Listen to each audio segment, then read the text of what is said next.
Hey guys, tonight we're diving into a bizarre little corner of history.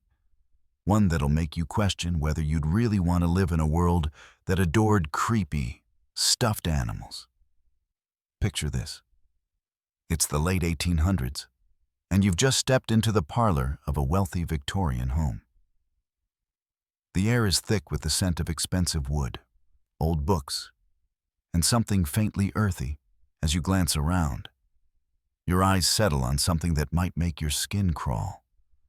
A taxidermied lion, perfectly posed in a leaping stance, its glass eyes eerily lifelike. To the Victorians, this wasn't macabre. No, this was art. This was science. This was status. You probably won't survive a century in a time where your fancy home decor includes dead animals in various poses of grandeur.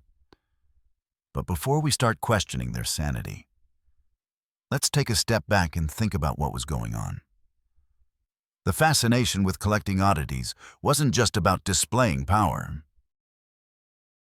The Victorian era, stretching roughly from 1837 to 1901, was a period marked by dramatic scientific discoveries, unprecedented industrialization, and a heightened sense of adventure. Yet, for all of the groundbreaking achievements, there was also an underlying cultural obsession with the bizarre. This fascination extended into the world of collecting. And not just any old trinkets. The Victorians loved to collect creepy, stuffed animals, both as a symbol of their wealth and as a reflection of their ever-growing curiosity about the natural world. By this time, Europe was undergoing an explosion of interest in natural history, a burgeoning field that combined the fascination with exotic animals, the rise of museums, and a streak of odd, sometimes uncomfortable, curiosity. Whether it was a kangaroo from Australia, a giant panda from China, or a horned owl from the forests of Europe. The Victorian elite collected these creatures in a bid to understand the mysteries of the animal kingdom. The grander the creature, the greater the prestige it brought. But rather than merely living specimens, these animals were often frozen in time through taxidermy, a practice that reached a zenith in the 19th century. Historians still argue whether this enthusiasm for taxidermy was purely a scientific endeavor, or if it was tinged with a bit of ghoulish spectacle, blurring the line between intellectual curiosity and morbid fascination. Taxidermy, after all, wasn't just about the science of preservation. It was about showcasing the vastness of the world, the enormity of human exploration, and, perhaps more subtly, an expression of power and control over the natural world. Taxidermy, as a practice, didn't just stick to the dry halls of museums. It became a serious art form during the Victorian era, sparking a craze that could rival any modern-day hobbyist movement. But this wasn't just a matter of stuffing animals and sticking them on shelves. No. The Victorians saw taxidermy as a meticulous craft, often involving elaborate poses that gave the creatures a sense of life. This was a time when artistry met the dead, and no one batted an eye at a well-crafted lion caught mid-pounce or a fox poised elegantly with its tail curled around its body. It's safe to say the Victorians didn't do anything halfway. And this included their love for stuffed animals. If you were wealthy enough, your home was more likely to resemble a natural history exhibit than a cozy space. The most famous taxidermist of the time, a man named Walter Potter, became renowned for his elaborate dioramas, showcases of animals engaging in absurd, whimsical activities. Imagine, for instance, a group of stuffed rabbits in Victorian attire sitting at a table having a tea party, or perhaps a handful of birds caught in mid-flight, encircling a tiny, exquisitely crafted tree. To us, this might sound a little strange, maybe even eerie, but to the Victorians, these dioramas weren't oddities. They were sophisticated works of art, blending a respect for nature with a flair for the theatrical. But the appeal of taxidermy was not just about the artistic expression. It was also about showcasing knowledge.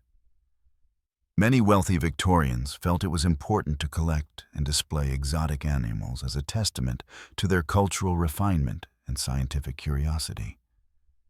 The more exotic the creature, the greater the prestige of the collector. Lions, tigers, and bears. Oh my. These were creatures rarely seen by most, so when they were preserved and mounted, they became symbols of an individual's access to far-off lands and their ability to bring these wonders home. The common people could look upon these animals in awe at museums or exhibitions. But it was the rich who had the privilege of displaying these animals in their very own parlors. Historians still debate whether the Victorians' love for taxidermy was rooted more in their desire for status or in the emerging scientific fascination with documenting the world's animal species. Either way, this obsession laid the foundation for a strange but enduring legacy that would echo through later centuries, particularly in the ways we still engage with strange collections today. By the time the Victorian era was in full swing, the fascination with collecting exotic creatures, whether they were real or imagined, was reaching a fever pitch. The British Empire, with its global reach, brought home an incredible variety of animals from all over the world. These creatures, once seen only in far-flung corners of the earth, became coveted symbols of both scientific achievement and imperial power. Think of it as a real-world version of the Instagram travel photo. You went far and wide, brought something impressive back, and showed it off to the world. But unlike today's souvenir t-shirts or keychains, these exotic animals were real, and their presence in British homes symbolized much more than just an interest in the bizarre. Some of these animals were brought back by explorers, naturalists, or even military officials who'd ventured to colonies or remote parts of the world. Whether it was an African giraffe or a strange bird from the rainforests of South America, these creatures were seen as valuable, rare prizes. And for the wealthy Victorians who had the means to collect them, their homes became repositories of the empire's farthest reaches, an exotic menagerie where the natural world seemed to be on display at one's very fingertips. But there's an interesting tension here, because while these creatures were prized for their rarity, many of them were not exactly living the dream. The death of the animal, whether due to natural causes or the cruelty of capturing it, was often glossed over in the name of discovery and beauty. The Victorian obsession didn't just end with live exotic animals. Once the specimens arrived in England, they were often preserved for posterity. The rise of taxidermy as a craft ensured that these rare creatures could be displayed for generations. But, of course, not all exotic creatures were as glamorous as lions and tigers. Some of the more bizarre examples included specimens like the sloth, which, to the Victorians, seemed like a creature straight out of a dream, or maybe a nightmare. Imagine, if you will, a giant, slow-moving mammal whose face seems permanently fixed in a state of bewilderment. For the Victorians, it was the perfect specimen. Odd, unfamiliar, and almost absurdly foreign. Its strange gait and odd habits made it both a curiosity and a symbol of the strange, untamed wilds. Historians still argue whether the fascination with exotic animals was rooted in a desire to understand the unknown, or if it reflected more of a conqueror's mindset. a need to tame and domesticate what had previously been wild and mysterious. The truth, as always, is probably somewhere in the middle. As much as the Victorians were genuinely curious about these animals, there was a certain element of control in their collections. When you hold an animal in your home, preserved and lifeless, there's a subtle power dynamic at play, a sense that the wild world is, quite literally, under your thumb. To truly understand the Victorian obsession with taxidermy and exotic animals, it's essential to step inside one of the grand natural history museums that began to dot the landscape of Britain in the 19th century. The British Museum, the Natural History Museum in London, and other similar institutions became the places where the general public could get their first glimpses of the strange creatures that were once hidden behind distant borders. These museums were like the earliest versions of what we would now consider a mysterious animal sanctuary. Here, people could stand in awe before taxidermied lions, crocodiles, birds of paradise, and even stuffed whales, specimens that were more like mythic beasts than living creatures. These exhibits, often arranged in dramatic, lifelike poses, were intended to wow, educate, and spark the imagination. Visitors could see, for the first time, a real life-size lion or an animal they had only heard of in stories. But it wasn't just about size or grandeur. It was about giving these creatures a place of honor and preservation. The taxidermied specimens were treated as invaluable treasures, symbols of human achievement and scientific exploration. Visitors would often find these animals displayed as if they were captured moments from a thrilling chase or an exciting expedition, with the animals seemingly frozen in the act of leaping, climbing, or pouncing. The idea was to preserve not just the animal, but the experience of the hunt, the triumph of the explorer, and the wonder of discovery. Yet, despite the grandeur of these displays, something slightly eerie lingered in the air. After all, these creatures were no longer alive. They were frozen in time, their natural behaviors and life forces extinguished. This sensation of death, however subtly acknowledged, didn't put off the Victorians. It was part of the allure. The more lifelike and detailed the taxidermy, the more impressive the specimen was considered. But that fascination with preservation and lifelike representation raised interesting philosophical questions. What was the point of preserving a creature so perfectly posed and displayed, when it had been ripped from its natural habitat and turned into a mere ornament? And what did it mean that these animals, once vibrant and alive, were now imprisoned forever in glass eyes and stiff fur? Historians still argue whether museums like the Natural History Museum were truly about education, or if they were just another outlet for the Victorian thirst for spectacle. After all, the 19th century was a time when the general public was beginning to see scientific exhibitions not just as places of learning, but as venues of entertainment. The lines between scientific curiosity and pure voyeurism were often blurred. Visitors weren't just there to learn about nature. They were there to marvel at the strange and often uncomfortable beauty of creatures who no longer roamed freely. But of course, not all animals made their way into these grand museums. Some found a much more peculiar home on the sideshow circuit. The so-called freak show became a popular form of entertainment during the Victorian era. And here, too, the fascination with the strange and the eerie reared its head.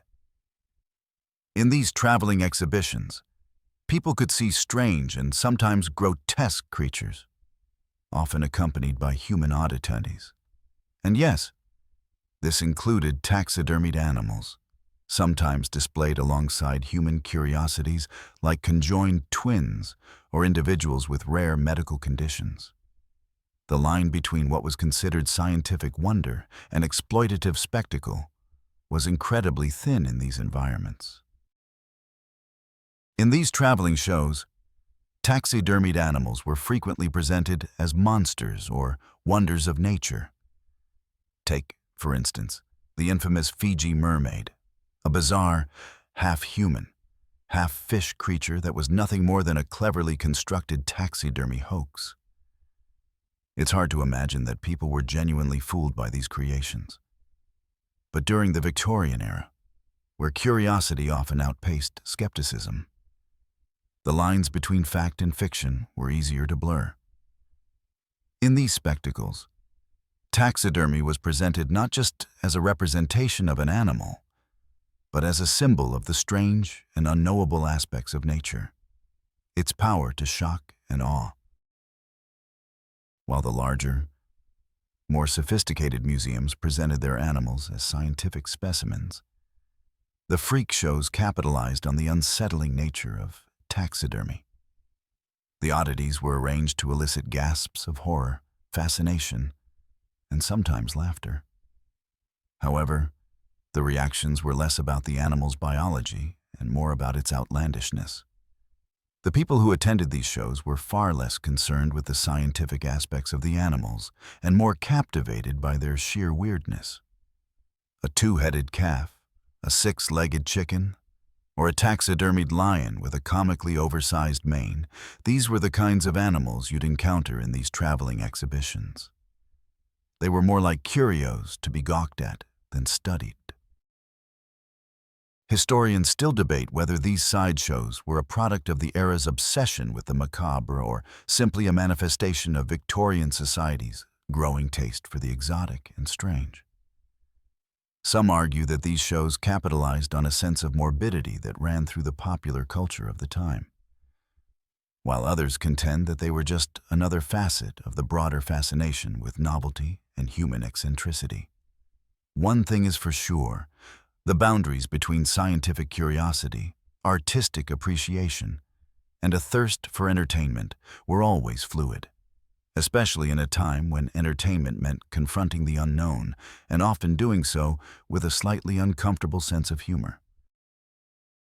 As the Victorian obsession with strange collections deepened, it wasn't just public exhibits or freak shows that showcased bizarre taxidermy. It also became a very private affair for the wealthy. This era saw the rise of the gentleman collector, an individual who used his wealth to build eccentric collections of natural history oddities. Taxidermy, especially of the rare and the unusual, became a way to display one's social standing and intellectual pursuits. Imagine walking into one of these grand homes, where the walls are lined with exotic creatures preserved for eternity in lifelike poses. Birds of paradise in full, colorful flight, leopards frozen mid-pounce, and even entire scenes of animals interacting with each other, all meticulously arranged in glass cases, were not uncommon. This trend was especially popular among the British upper classes, whose interest in natural history was often tied to their imperialistic exploits. The British Empire was vast, and it was from its corners, from the jungles of India to the forests of Africa, that many of these exotic creatures were sourced. But it wasn't just about the prestige of displaying such creatures. Taxidermy, as part of a personal collection, was also seen as an extension of a collector's passion for science and knowledge. The more unique the specimen, the more it spoke to the owner's intellectual sophistication. For these collectors, taxidermy wasn't merely decorative. It was part of their personal journey of exploration, of bringing the far corners of the earth into their parlors. One particularly interesting part of this private collection trend was the rise of curiosity cabinets. These cabinets were elaborate pieces of furniture designed to house a variety of strange, rare, and beautiful objects from rare insects and minerals to taxidermied animals. The idea was not just to collect things, but to create a narrative of discovery and wonder. It was a private museum of sorts, designed to both impress guests and offer the collector an intimate view of the natural world, or at least their curated version of it. The inclusion of taxidermy in these cabinets brought an element of the macabre, but it was also a way to assert dominance over nature itself. These creatures had been captured, killed, and now their lives and spirits had been preserved in a glass box for eternity. Historians still debate whether these collections were merely a manifestation of the Victorian era's obsession with demonstrating control over nature, or if they were a more genuine effort to preserve and understand the species on display. Was this true scientific curiosity? Or was it an elitist attempt to bring distant, exotic worlds into their own living rooms? As the Cabinet of Curiosities became a hallmark of Victorian society, the question remained, did these collectors see themselves as intellectual explorers? Or were they simply indulging in the darker, more possessive side of the human condition? As bizarre as it seems, taxidermy wasn't just confined to the walls of museums or private curiosity cabinets. It also found its way into the most personal spaces of the Victorian home. While modern interiors might feature sleek furniture or abstract art, Victorian parlors were often cluttered with relics of the natural world. It wasn't unusual for a home to contain a life-sized stuffed deer or a mounted bird of prey hanging majestically above the mantelpiece. For the Victorians, the presence of such specimens wasn't just about impressing guests. It was about creating an atmosphere of intellectual prestige and refined taste. The home, after all, was a space where the owner's personality could truly shine. And what better way to display one's sophistication than with a carefully curated collection of taxidermy? But what's even more fascinating is how taxidermy became deeply embedded in the family unit itself. Some Victorian families took it upon themselves to create these elaborate collections, treating them as both personal projects and shared hobbies. In a sense, it became a family affair. Parents, children, and even servants were involved in the collection, preparation, and preservation of these creatures. It wasn't just about admiring the finished product. It was about the process of bringing these animals into the home. Families would sometimes gather together to go on hunting expeditions, bringing back their kills to be stuffed and mounted. It was a strange bonding ritual, a way of bonding over nature, death, and ultimately, immortality. This practice might seem a little eerie to us today, but for the Victorians, there was an underlying sense of reverence for the animals. To bring an animal into one's home and preserve it forever was to make it a part of the family, a permanent guest that would never grow old or die. Some families even had particular signature animals, rare species that became a hallmark of their collection. Perhaps a magnificent stag's head adorned the central wall of the parlor, or a particularly unusual bird took center stage in a specially designed glass case. Over time, these taxidermy pieces became more than just objects. They became symbols of familial pride and legacy. Historians still debate whether the inclusion of taxidermy in the home reflected a growing comfort with the inevitability of death, or if it was simply another form of social signaling. Was it a way of confronting the fragility of life? Or was it a way of asserting control over death itself? In either case, taxidermy in the home created an atmosphere that combined the wonder of nature with a quiet recognition that life, no matter how vibrant, could be preserved, forever frozen in a glassy-eyed stare. The connection between taxidermy and the supernatural was not as tenuous as you might think. During the Victorian era, the line between the natural and the supernatural was often blurred, and taxidermy was at the intersection of both worlds. Victorians, especially in the later part of the century, were deeply intrigued by the occult, spirits, and everything that lay beyond the veil of the physical world. This fascination with the supernatural was partly inspired by the rapid advancements in science and technology, but it was also fueled by a widespread cultural obsession with death, ghosts, and the afterlife. Spiritualism, the belief that the dead could communicate with the living, was a massive movement, and many Victorians believed that their loved ones could send messages from beyond. This eerie sense of the unseen often dovetailed with their interest in taxidermy, leading to a rather macabre relationship between the living and the dead. There was something inherently unsettling about bringing the dead into your home in the form of stuffed animals. While taxidermy was designed to preserve life, the effect was often one of stillness and quiet. A lion frozen in mid-pounce or a rabbit eternally poised in a delicate leap might not be able to communicate with the dead. But it felt eerily similar to how many Victorians imagined the spirits of their loved ones might return, frozen in time, never aging, and forever watching. This merging of life and death, creation and decay, became part of the larger cultural conversation about mortality during this period.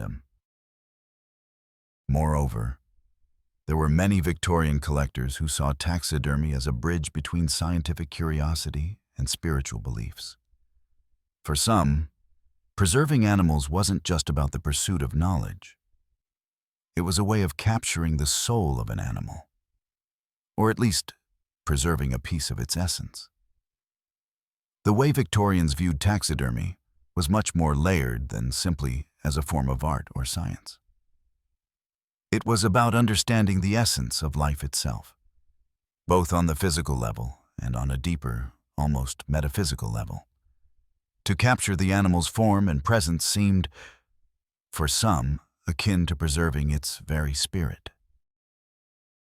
Historians still argue whether the Victorians' obsession with the supernatural and their love for taxidermy were connected by a shared belief in immortality, or whether the two were simply reflective of the cultural atmosphere of the time.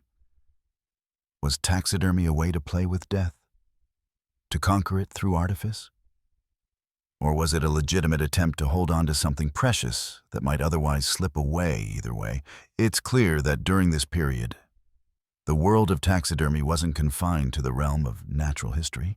It bled into the world of spiritualism, shaping the way Victorians interacted with the natural and the supernatural.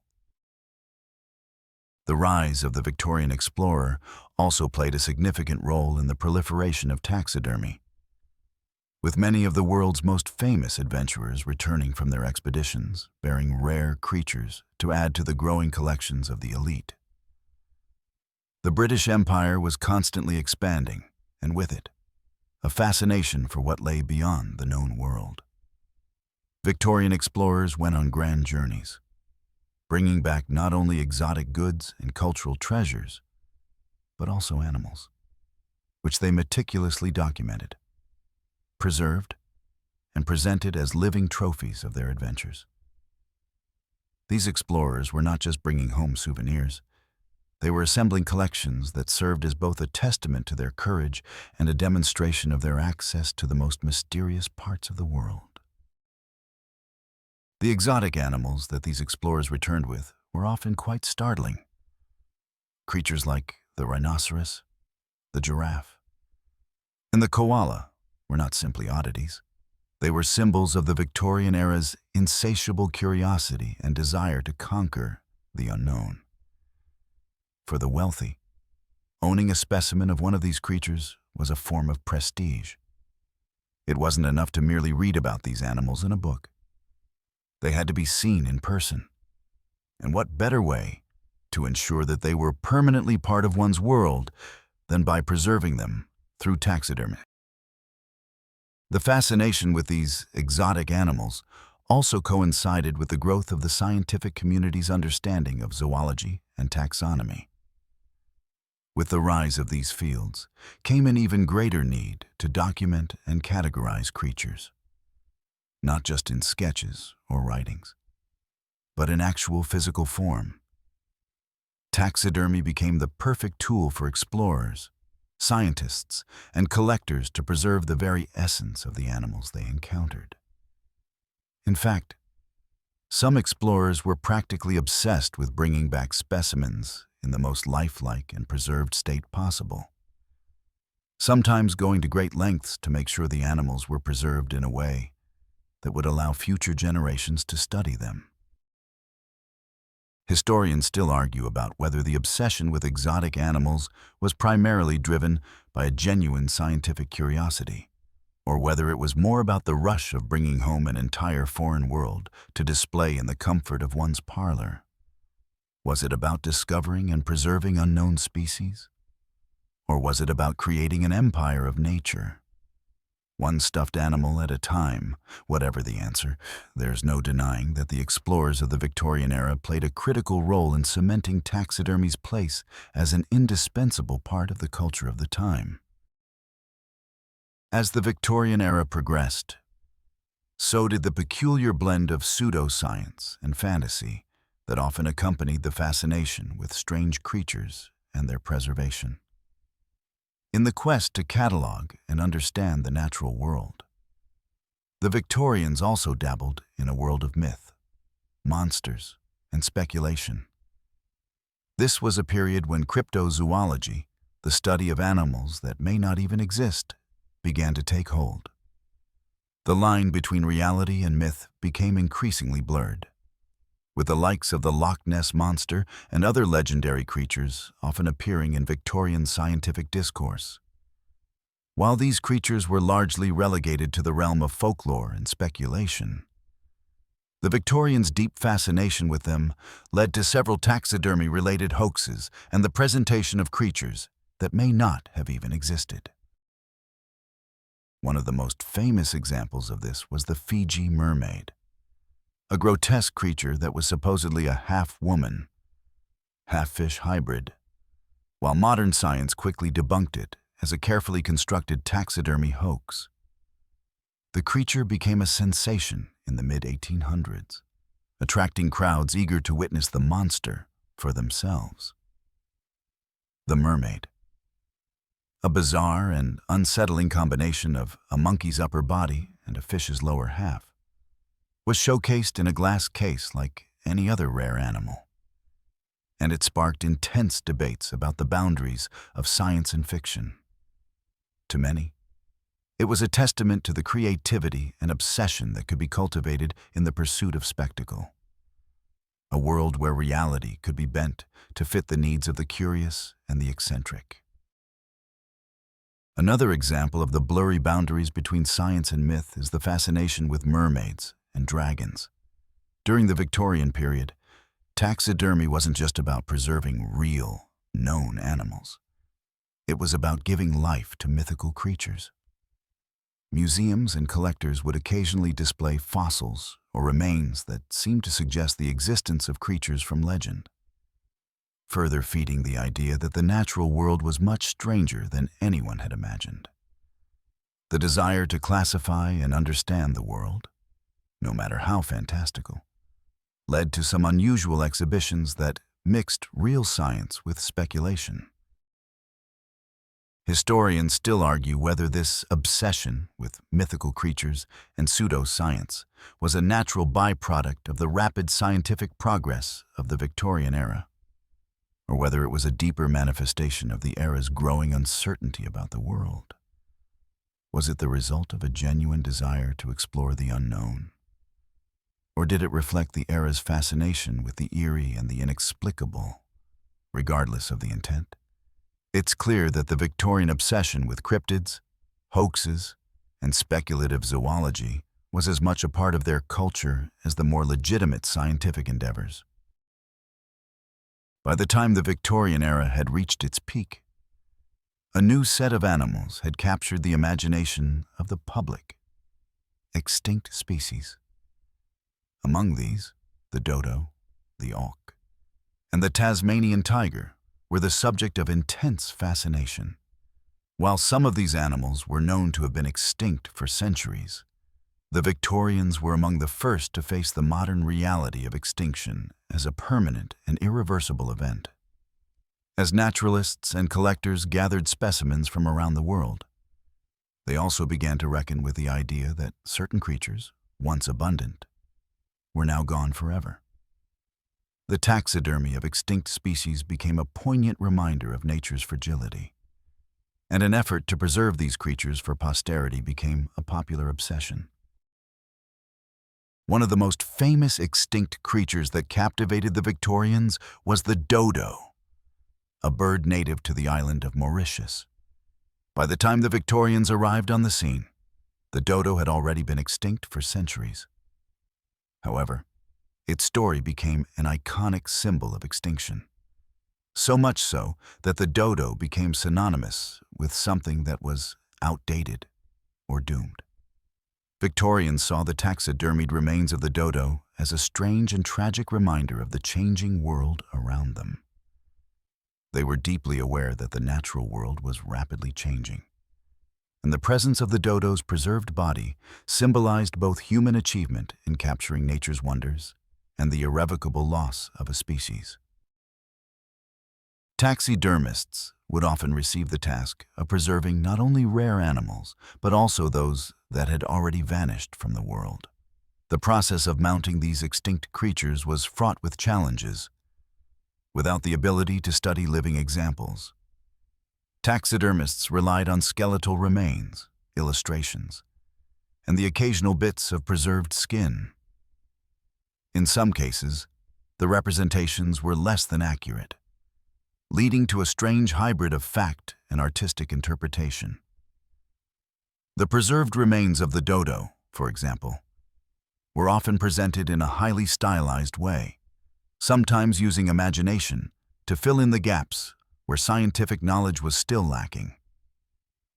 Still, for the Victorians, this effort was part of a broader cultural and intellectual mission: to preserve as much as they could before it was gone forever. Historians still argue whether this intense focus on extinct species was driven more by the Victorians' naturalist curiosity, or by a deeper, more symbolic desire to capture the past before it slipped away. Was taxidermy a way to document loss? Or was it an attempt to master the passage of time itself? As the Victorians grappled with their changing world, where rapid industrialization, colonization, and the extinction of once common species were reshaping the planet, they turned to taxidermy not only as a means of preserving life, but also as a method of confronting death and disappearance. As we move further into the Victorian era, we begin to see how taxidermy wasn't just about the preservation of wild animals. It also became a way to immortalize beloved pets. While today we might keep our pets' photos on the mantelpiece or in an album, the Victorians took this act of remembrance a step further by having their pets immortalized in taxidermy. This practice was particularly prevalent among the upper classes, who were not only surrounded by luxury and excess, but also had the means to preserve their furry friends for eternity. The taxidermied family pet became a symbol of love, devotion, and an almost absurdly extravagant form of affection. Take, for example, the taxidermied dog of Queen Victoria herself. The royal family was known for its love of animals, and Queen Victoria's beloved spaniel, Dash, was one of her most cherished companions. After Dash passed away, the Queen had him preserved by a skilled taxidermist, so she could have him with her forever. Dash was positioned as if he were lying peacefully, his fluffy fur forever soft, his eyes frozen in time as though he were waiting for the Queen to call him for a walk. This act of taxidermy, performed with such affection and reverence, spoke volumes about the Victorians' view of pets. For them, animals weren't just companions. They were family, deserving of the same care and respect that a human loved one might receive. In the world of Victorian celebrity, taxidermy wasn't limited to household pets. Some of the most famous figures of the time also had their beloved animals preserved in the same manner. One famous example is the taxidermied pet of the famous British novelist Charles Dickens. Dickens had a particularly endearing relationship with his pet bird, a magpie named Master, who was often seen perched on his shoulder during his writing sessions. Upon the bird's death, Dickens commissioned a taxidermist to preserve the animal, ensuring that the magpie would remain a part of his life forever. Historians still debate whether the act of preserving a pet in this way was a sign of deep emotional attachment or an extension of the Victorian obsession with control over death. Was this an act of genuine love? Or was it a reflection of the Victorians' larger cultural tendency to conquer the inevitable passage of time? Perhaps it was both. What's undeniable is that these preserved pets, often displayed proudly in a living room or study, became more than just objects. They became symbols of status, wealth, and emotional attachment. The fascination with taxidermy wasn't only about collecting oddities or commemorating beloved pets for many Victorians. It also became an opportunity to explore the macabre side of nature. The concept of gruesome natural wonders was deeply embedded in the era's intellectual climate, which was simultaneously fascinated and repulsed by death. As natural history museums grew in prominence, so did the display of strange and unsettling preserved specimens. Among the more grotesque examples were mummified remains, unusual deformities, and preserved body parts that stirred both awe and discomfort. One of the more famous examples of the eerie side of taxidermy was the monster exhibits, which often included deformed or aberrant creatures. These were not just the result of genetic mutations or natural abnormalities, but specimens that had been carefully preserved and displayed as specimens of nature's darker side. A deformed calf with 2 heads, or a chicken with 3 legs. These were the types of natural wonders that captivated the Victorian imagination. The grotesque, in its bizarre beauty, reflected the Victorians' fascination with the unnatural and the abnormal. It was a way of confronting death, deformity, and the unknown in a safe, controlled environment. In addition to these curious and sometimes unsettling creatures, another prominent feature of these exhibits was the display of preserved organs and body parts, often collected during scientific expeditions or from exotic locations. Some taxidermists would even preserve entire animals in their natural state, capturing them in moments of horror or violence. Imagine a lion's last defiant roar frozen in time, or a snake mid-strike, its fangs bared in a final act of defense. These creatures, though dead, were presented as though still alive, presenting a spectacle that both fascinated and disturbed the Victorian public. Historians still debate whether the Victorians' obsession with the gruesome side of nature was an attempt to control the fear of death, or if it was simply a byproduct of the era's fascination with the strange and unnatural. Some argue that these displays were a way for Victorians to confront death head-on, turning what would normally be terrifying or tragic into something that could be examined and, in a sense, mastered. Others believe that the displays of bizarre deformities and unusual creatures reflected the Victorian need to understand and categorize the entire spectrum of life, from the majestic to the macabre. Whatever the reason, These exhibits left a lasting legacy in the way people view the intersection of death, science, and art today. As the Victorian obsession with taxidermy reached its peak, the phenomenon did not fade into history quietly. In fact, the lingering effects of this strange and somewhat unsettling passion are still visible today in various ways. There has been a modern revival of interest in Victorian taxidermy, driven in part by a fascination with the macabre, the bizarre, and the eerie. What was once seen as an odd practice from a bygone era has found new life in the world of contemporary art and collecting. This modern resurgence is fueled by both a renewed appreciation for craftsmanship and a dark curiosity about the intersection of life, death, and preservation. One of the most intriguing aspects of this revival is how Victorian taxidermy, once the domain of wealthy elites and eccentric collectors, has now entered the realm of popular culture. Artists, curators, and even fashion designers are drawing on the bizarre world of Victorian taxidermy for inspiration. Museums and galleries occasionally host exhibits that feature restored or newly created pieces of taxidermy, celebrating the craftsmanship while also exploring themes of mortality, preservation, and the passage of time. It's as if the Victorians' desire to preserve life, to hold on to the fleeting moments of nature, has resonated through the ages and found a new context in which to be appreciated. Additionally, some collectors today seek out Victorian taxidermy as valuable historical artifacts. These pieces, preserved for well over a century, are considered rare treasures, part of an era that not only prized knowledge, but also reveled in the darker, stranger aspects of nature. Auctions of taxidermied animals from the Victorian period have attracted considerable attention in recent years, with prices for rare and well-preserved specimens often reaching eye-watering amounts. These collectors aren't just interested in the aesthetic.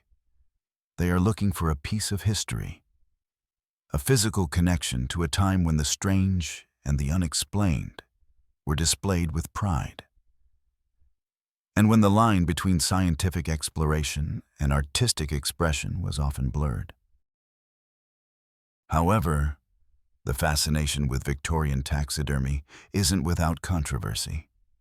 In today's world, the ethics of using animals for such purposes have been questioned, with many advocating for more humane and sustainable ways to study and preserve nature.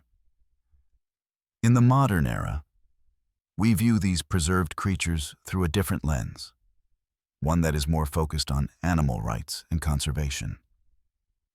Yet, despite these modern concerns, the strange beauty of Victorian taxidermy continues to captivate and inspire.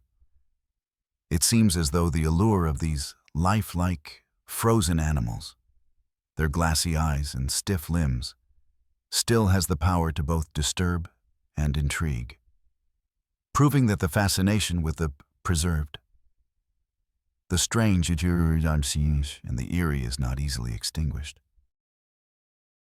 Historians still argue whether our modern fascination with Victorian taxidermy is more about a macabre fascination with death, or a genuine interest in preserving history. Is it an appreciation of the craftsmanship and artistry involved?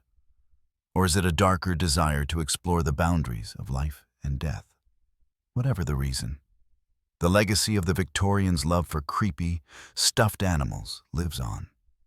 And it's clear that their obsession with preserving the natural world, both living and dead, continues to haunt us to this very day.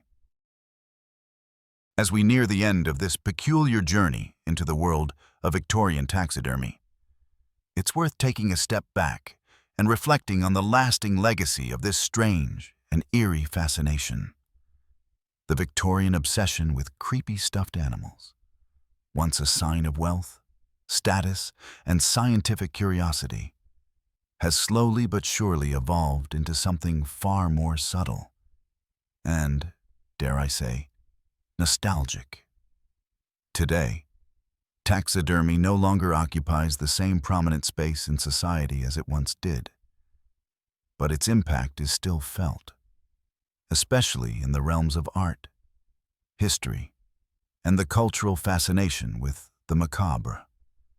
The weirdness of it all, the dark beauty of these frozen creatures, continues to captivate us and prompt us to question our relationship with nature, death, and preservation. Perhaps the most profound aspect of the Victorian legacy lies in how it reflects a deeper human desire to understand and control the natural world. The Victorians believed that by capturing and preserving these creatures, they could freeze time, ensuring that even the most fleeting moments would never be forgotten. This idea of preserving life, even when it's no longer alive, continues to resonate today. Whether it's through the preservation of historical artifacts, the taxidermy displayed in contemporary museums, or even our current obsession with keeping everything, pictures, objects, even memories, frozen in time. We can trace a direct line back to the Victorians' strange but compelling desire to hold on to the past. In a sense, the legacy of Victorian taxidermy serves as a reminder of both the fragility and the permanence of life. These creatures, stuffed and posed, remain eternal in their stillness. But the very act of their preservation also highlights a paradox. By attempting to stop time, we are always reminded of its inevitable march forward. The world of the Victorians may have been filled with strange and often unsettling practices, but the questions they raised about life, death, and what lies between are still questions we wrestle with today. So as you drift off to sleep tonight, perhaps you can reflect on this strange obsession with preserved creatures, a world where animals were frozen in time and displayed as objects of admiration, where the boundaries between life and death seem to blur with each carefully mounted specimen. Maybe it's the allure of the bizarre, or perhaps it's the desire to conquer time itself. But the Victorian obsession with creepy stuffed animals is a reminder that no matter how much we try to control it, the natural world, alive or dead, remains an incredible mystery. Now, as you close your eyes, remember that those strange creatures in the museums or in the collections of your ancestors are more than just frozen animals. They are symbols of an era, one where the pursuit of knowledge, exploration, and even the dark and uncanny seem to know no limits. When we look back at the Victorian period, it's hard not to be struck by the sheer contradiction of it all. The era was one of immense technological advancement. Yet at the same time, it was steeped in a profound interest in death, decay, and the afterlife. This strange duality came to life in the Victorian fascination with taxidermy, while the world was hurtling toward the modern age, with steam engines and electric lights bringing new hopes of progress. Many Victorians also found themselves preoccupied with the ultimate end, death. And in a time where mortality was so present, it's no wonder that taxidermy became a way to wrestle with that very inevitability. What sets Victorian taxidermy apart from other periods is the manner in which it served as both a form of respect and a symbolic struggle against death. Museums began to fill with the taxidermied remains of extinct creatures, whose very existence was a powerful reminder of life's fragility. But at home, people took taxidermy in a more personal direction. It was a way of holding on to the past and preserving precious memories. Imagine a grieving Victorian widow displaying a loved one's taxidermied pet on the mantel, creating an eternal reminder of happier days. It wasn't about the creature's lifeless body so much as the symbolic power of holding on to something that once breathed, loved, and lived. Historians still argue whether this act of preserving dead animals was a form of coping with grief, or whether it was driven by the Victorian obsession with the physical preservation of things. Was taxidermy a way to make death more acceptable by making it tangible? Or was it simply a bizarre manifestation of their desire for immortality? Whatever the answer, these preserved animals continue to speak to us, even today, through their lifeless eyes. One fascinating, though often overlooked, aspect of Victorian taxidermy is how it intersected with the burgeoning field of psychology. As the 19th century wore on, a number of intellectuals, scientists, and physicians were beginning to explore the concept of the mind in ways that had never been attempted before. Early psychological theories were making waves, and with them, a growing understanding of human consciousness and the subconscious began to unfold. Within this intellectual context, the Victorians began to see animals in a very different light. No longer just biological entities to be studied, but creatures with behavior and instinct that could be understood and, in some ways, empathized with. The question of whether animals experienced consciousness was becoming a serious topic of debate, and taxidermy was part of that conversation. If an animal's behavior could be interpreted and understood, what did it mean to preserve that animal in its final moments of life? What did it say about human perceptions of life and death, if they could manipulate and control the very essence of an animal's being? Some Victorian thinkers, like Charles Darwin, even began to argue that human beings were not entirely distinct from animals, but were part of a much larger continuum of life and consciousness. Historians still argue whether this exploration into animal behavior was an effort to rationalize the moral ambiguity of killing animals for sport, or if it reflected a deeper shift in how the Victorians thought about all living creatures. Was taxidermy a way to demonstrate control over the natural world and its creatures? Or was it an early attempt at understanding the psyche of the animal kingdom? In either case, it's clear that the Victorians' engagement with taxidermy was inseparable from their broader intellectual inquiries into life, death, and consciousness itself. As we continue to delve into the strange world of Victorian taxidermy, it's essential to recognize the profound impact it had on the world of art.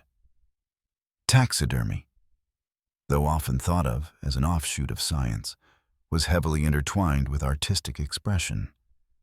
The way animals were preserved and displayed was often deeply aesthetic, with taxidermists creating living tableaus that were more than mere representations of nature. These arrangements, frozen in time and space, became forms of art that celebrated both the natural world and the craft of preserving it.